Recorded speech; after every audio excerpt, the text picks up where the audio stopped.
બહુ જ આનંદ થઈ. સાહેબે મને રસી કાઢીને ત્યારે બહુ જ ગંભીર કીધું હતું કે આ બેનને બચે એમ નતા.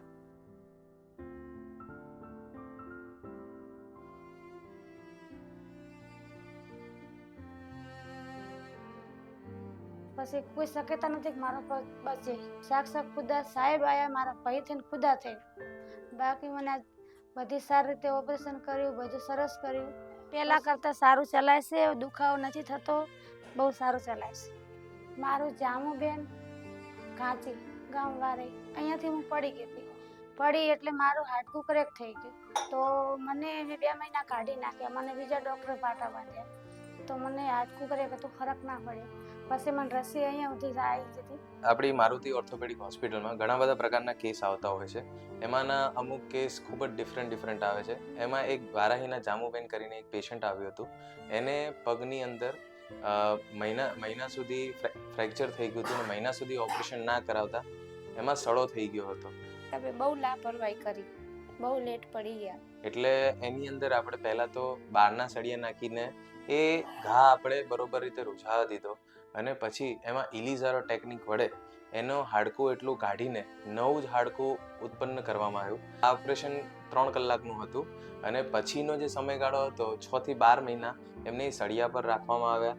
ધીમે ધીમે બીજા જ દિવસથી ચાલતા કરવામાં આવ્યા અને 6-12 મહિનામાં એ સંપૂર્ણ રીતે સળિયા કાઢીને ચાલતા કરવામાં આવ્યા હતા. પછી એમને મેં દિવસો કાઢી નાખ્યા. મને 1.5 મહિના 2 મહિના જેવું થઈ ગયું.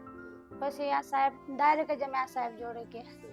આ સાહેબ જોડે ગયા, રુચિનભાઈ સાહેબ જોડે. પછી મને ફોટો પાડ્યો, કીધું છે અઘરું ગંભીર બીમારી છે. મારા માટે મેં ભાઈ જ માન્યા ને તમને હું આજથી ભાઈ માનું, મારો આધાર કોઈ છે નહીં. પછી એમને મને ઓપરેશન કર્યું. પછી મહિનો ઓપરેશન કર્યું, ડ્રેસિંગ કર્યું, બહુ સારી મારી સેવા કરી. મારા બાપમાં મારા ભાઈ થઈને ઉભા રહ્યા. ભગવાનનો આભાર માનો કે પગ બચી ગયો. રસી બહુ અંદર પહોંચી ગઈ હતી ઠેઠ આટલે સુધી. સાહેબ કે મેં ખેંચીને કાઢી છે. મેં ઓપરેશન કર્યું, સારું થયું. મને ઓપરેશનમાં બી કોઈ જાતની મને તકલીફ બી આવી નહીં. અત્યારે પણ સાહેબ મારી કોઈ પણ વાત હોય ને સાંભળે. મારા ભાઈ, અત્યારે હું ભાઈ જ માનું સાહેબને. સેવા બહુ સરસ કરી.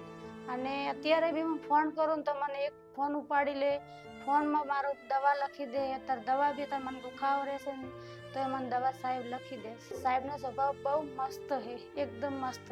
હું તો જાઉં હું કે સાહેબ જોડે જ જવું પડે. સાહેબનો સ્વભાવ સારો, બધી રીતે સાહેબ સારા છે. થેન્ક યુ સાહેબ. સાહેબને આશીર્વાદ તો હું આપું કે સાહેબને દિલથી મારા ભાઈ જ માનો. બાકી સાહેબનું બહુ સારું હેઠશે, સારું થશે. મને બહુ સારું છે, બહુ ચાલી શકું છું, કામ બી કરી શકું છું. સાહેબનો આભાર અને સાહેબને બહુ સારું થશે.